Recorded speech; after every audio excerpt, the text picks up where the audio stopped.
എല്ലാവർക്കും വിജയമന്ത്രിയുടെ പുതിയൊരു വീഡിയോയിലേക്ക് സ്വാഗതം. വീഡിയോ ഇഷ്ടപ്പെട്ടാൽ ചാനൽ സബ്സ്ക്രൈബ് ചെയ്യാനും വീഡിയോയ്ക്ക് ലൈക്ക് ചെയ്യാനും മറന്നു പോകരുത് കേട്ടോ. നമ്മൾ നോക്കുന്നത് കേരള PSCയുടെ 65ാം വാർഷിക വിശേഷാൽ പതിപ്പാണ്. ഇത് ഒരു ഓഡിയോ ക്ലാസ് ആയിട്ടാണ് ചെയ്യുന്നത്. കേരളം ഭൂമിശാസ്ത്രം. ഇന്ത്യയുടെ ആകെ വിസ്തീർണത്തിൻ്റെ എത്ര ശതമാനമാണ് കേരളം? 1.18%. കേരളത്തിൻ്റെ വിസ്തീർണം എത്ര ചതുരശ്ര കിലോമീറ്റർ ആണ്? 38,863 ചതുരശ്ര കിലോമീറ്റർ. കേരളം ദൈവത്തിൻ്റെ സ്വന്തം നാട് എന്ന പരസ്യവാക്യത്തിൻ്റെ ഉപജ്ഞാതാവ് വാൾട്ടർ മെൻഡസ്.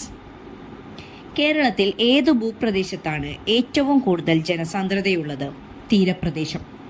തമിഴ്നാടിനെ ജലസമൃദ്ധമാക്കുന്ന ഇടുക്കി ജില്ലയിലെ അണക്കെട്ട് മുല്ലപ്പെരിയാർ. കേരളത്തിൻ്റെ തെക്ക് വടക്ക് അക്ഷാംശങ്ങൾ തമ്മിലുള്ള വ്യത്യാസം എത്ര? 4.5 ഡിഗ്രി. കേരളത്തിൻ്റെ രേഖാംശീയ വ്യാപ്തി എത്ര ഡിഗ്രിയാണ്? 2.5 ഡിഗ്രി. കേരളത്തിലെ ഏറ്റവും വലിയ ഭൂമേഖല മലനാട്, 48%. മലനാട് കഴിഞ്ഞാൽ കേരളത്തിലെ ഏറ്റവും വലിയ ഭൂവിഭാഗം ഇടനാട്.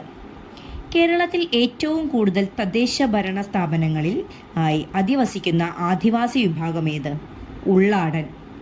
കേരളത്തിൽ ഏറ്റവും കൂടുതലായി കാണപ്പെടുന്ന പക്ഷി കാക്ക. കേരളത്തിൽ മധ്യതടം ഏറ്റവും കുറവുള്ള ജില്ല ഇടുക്കി. ഇടനാട്ടിൽ പ്രധാനമായും കാണപ്പെടുന്ന മണ്ണിനം ലാറ്ററൈറ്റ്. ഇന്ത്യൻ സംസ്ഥാനങ്ങളിൽ വിസ്തീർണത്തിൽ കേരളത്തിൻ്റെ സ്ഥാനം 21. കേരളത്തിലെ ഏറ്റവും പുരാതന നിവാസികൾ ഏതു വർഗത്തിൽപ്പെടുന്നു? നെഗ്രിറ്റോ വർഗം. കേരളത്തിലെ 3 ഭൂവിഭാഗങ്ങൾ മലനാട്, ഇടനാട്, തീരപ്രദേശം. കേരളത്തിലെ എത്ര ശതമാനമാണ് ഇടനാട്? 42%.